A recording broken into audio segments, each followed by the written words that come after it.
आज बनवायची आहे मला भेंडीची भाजी। त्यासाठी मी गॅसवर कढई ठेवली, त्याच्यात तेल घालून त्याच्यात जिरं मोहरीची फोडणी घालून 2 कांदे लांब आकारात चिरलेले ते पण घातले परतण्यासाठी आणि त्याच्यात थोडं मीठ घातलं। मीठ घातल्याने कांदा लवकर परतला जातो। कांदा चांगला रंग बदलेपर्यंत परतून घेणार आहे। आणि भेंडी मी धुवून कापडाने स्वच्छ पुसून लांब आकारात कापून घेतलेले आहेत। कांदा चांगला परतल्यानंतर त्याच्यात अर्धा चमचा हळद घातली आता आणि त्याच्यात ती भेंडी परतून घेणार आहे। लांब आकारात कापलेली भेंडी आहे। चव आपल्या हातात असते।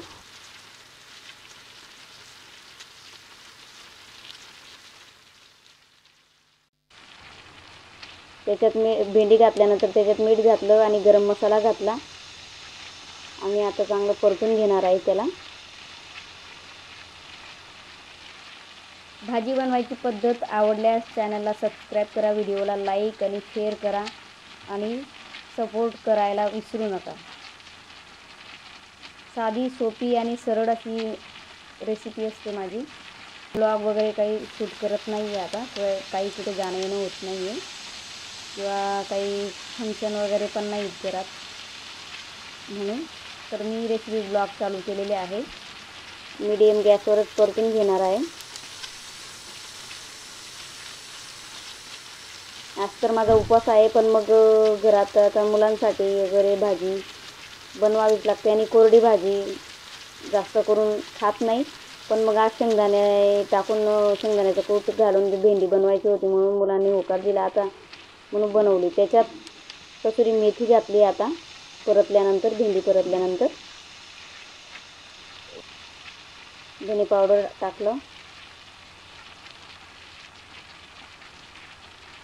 थोडी चिकट झालेली भेंडी चिकट न होण्यासाठी अर्धा लिंबाचा रस वगैरे घालतात, पण मी काही लिंबाचा रस वगैरे घालत नाही। आता शेंगदाणे भाजून घेतले होते, त्याच्यामध्ये 2 चमचे लाल चटणी टाकली आणि 8-9 लसूण पाकळ्या टाकल्या आणि ते मिक्सरमध्ये फिरवून घेणार आहे। आता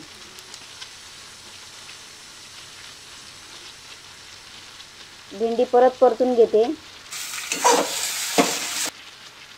त्याच्यात ते फिरवलेलं दाण्याचं कूट घातलं आणि परतून घेणार आहे। भेंडीचा रंग बदलला म्हणजे शिजली की नाही ते आपल्याला लगेच कळतं। रंगावरून पण भाजी शिजली की नाही ते कळून जातं। आता त्याच्यात कोथिंबीर घातली।